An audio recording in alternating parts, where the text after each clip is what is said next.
that interested.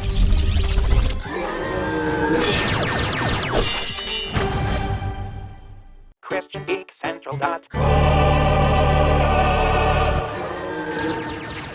Oh, this is the monster I'm looking for. I'm kind of on a monster hunt right now. There's all these optional monster hunts that you can take on and go to where you get clues that tell you where to go in the world to fight this monster, and then you go to that monster and you kill it. And then you get rewarded or something.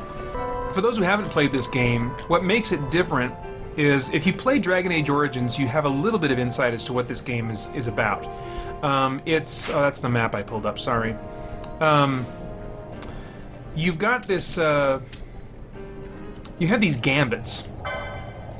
And this is the main mechanic of the game. It's basically this programmable AI, where you can go in and give each of your characters a list of commands and in order of priority. So like the stuff at the top here is going to be the highest priority. So whenever an ally's hit points are below 40%, I'm going to use X potion on them. So it's like the subject is ally, the condition is hit points below 40%, and then the action is X potion.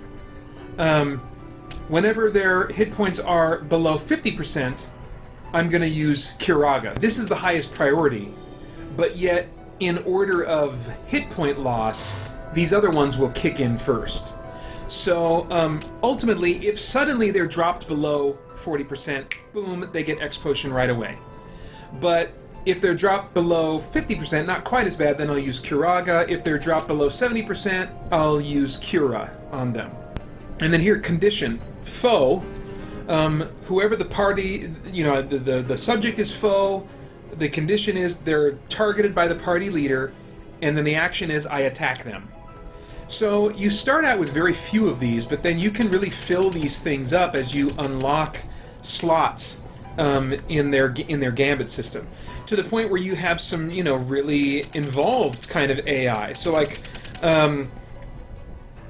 right here, these are all like spells that will be cast when appropriate. So even though it says any, like no matter what the condition is, the way the gambit system works, and this is not really apparent, so this is going to make the game sound a little bit more confusing than it actually is, but whenever the spell is appropriate to be cast, they'll cast, Vox. Whenever Poisona is, whenever it's appropriate to cast Poisona, it will be cast on any ally, So you got all these gambits set up, but then you also have to buy licenses for each of these. You can't just program any kind of AI you want from the very beginning of the game. So these things start out all covered up, I think. And there's a whole map that I have with the strategy guide that shows you the license board for each of these characters. Like here, these are ones that haven't been uncovered yet. And these have been revealed, but I haven't purchased them yet. So this just upgrades the type of light armor that I can have. Light armor, category 10 of light armor, which includes Chaperon, I don't know how you pronounce that, Minerva Bustier, Crown of Laurels, and Rubber Suit. So once I unlock this, yes, okay, now that character can equip those items if I have them. And now I've unlocked this one right here. That's eligible for purchase now. So all these things are unlocked, that way you get weapons, and you just kind of have to make your way around this license board and figure out where you want to go. So like right over here, here's this is a summon. So if I want to be able to get that, then I'm going to start making my upgrade path move over that way as much as I can. Oh, and I think these little things show like where the person starts. So at the beginning of the game, your license chart starts right here. You maybe got just a few things unlocked here. The rest you kind of have to unlock over time. And so you can see their license boards are all kind of the same shape, but they have different areas being covered, although a lot of the same areas being covered. And you just kind of develop them in the way you want. So these are basically your skill tree, Let me show you some combat here. Often involves nothing. It's kind of like real-time strategy in that sense, where you're overseeing all of the stuff, everything play out, and then you only intervene when you have to. These are traps. If I walk across them, they'll like blow up on me or something. Gosh, one thing I really am hoping they'll add in the functionality of the remaster is the ability to change the horizontal inversion. Like right now, maybe this feels natural to you, but I am pushing left on the right stick in order to look to the right. And I push right on the left stick in order to look left. That is so weird to me. I don't play any other games that way. So it's almost like I kind of have to think of it as pulling. I have to pull the camera around, pull the camera in the direction I want it to go. That's how I have to think of it in order to see what I want to see. Otherwise, it feels so frickin' backwards to me. But I can also, at any time, press the X button and manually give commands. You see down there his attack bar is filling up. Bosch, that's this guy's name, he's about to attack. But I can choose to change things up and...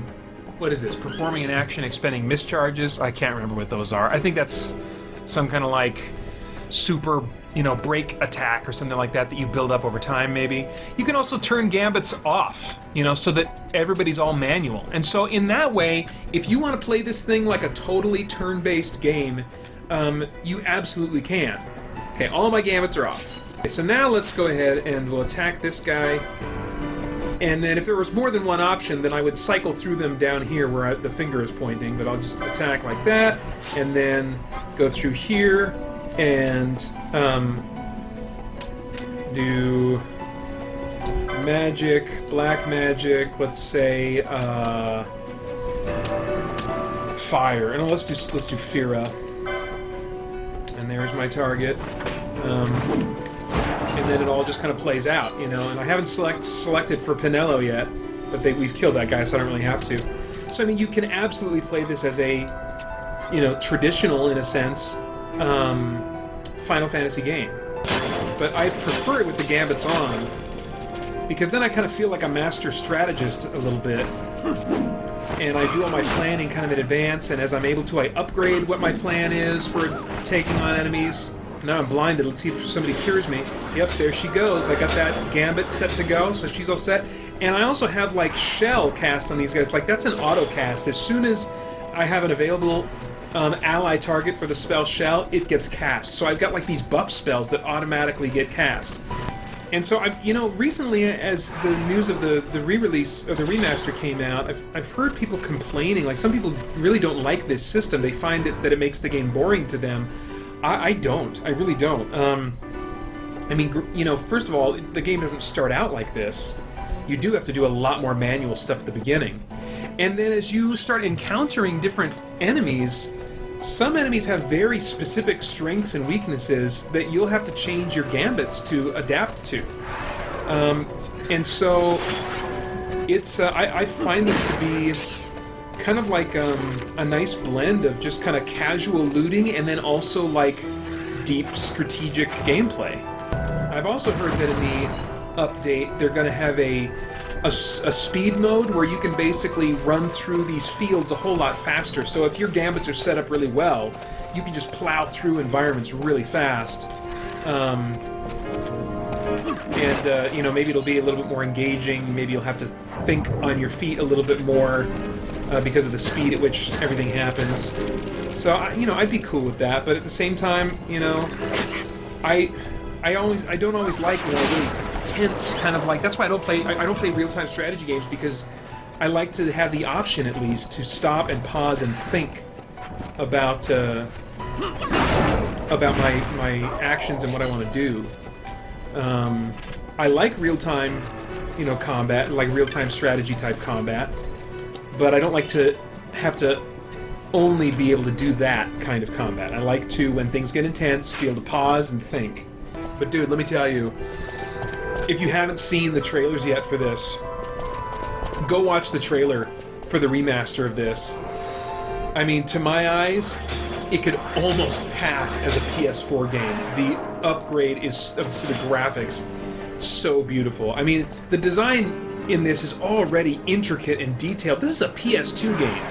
And so you see, and this was made near the end of the PS2 cycle, and so, it almost looks like a bad-looking 360 game, There's so many interesting textures and things going on.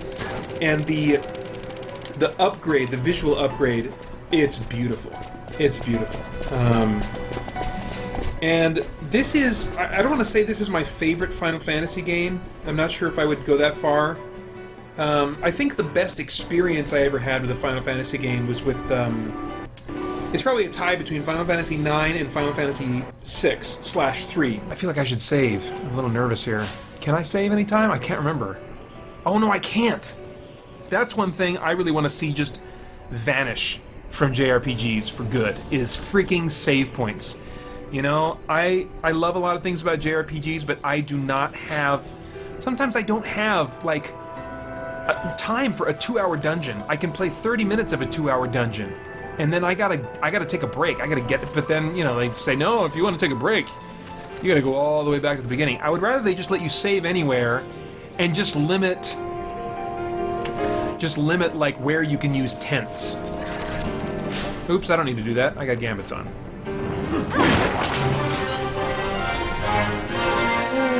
Oh man, I'm remembering why I like this game. I'm almost a little tempted to get back into it now, but it's probably only about 6, it could be only as little as, you know, 7 or 8 months away before the remaster. So I do not want to get sick of it. I want to wait for that. I would say that this is by far my favorite Final Fantasy game as far as combat is concerned. I love the combat system in this game. You know, it's sometimes it's awesome that the Final Fantasy games, they just innovate every single time they make a new game. But man, ever since I played this one, you know, I've kind of been wishing that they would not innovate anymore on their combat. Like, no, you got it. You've mastered it. This is probably my least favorite story of any Final Fantasy game. I think the voice acting's pretty good for a Japanese RPG. But this is like...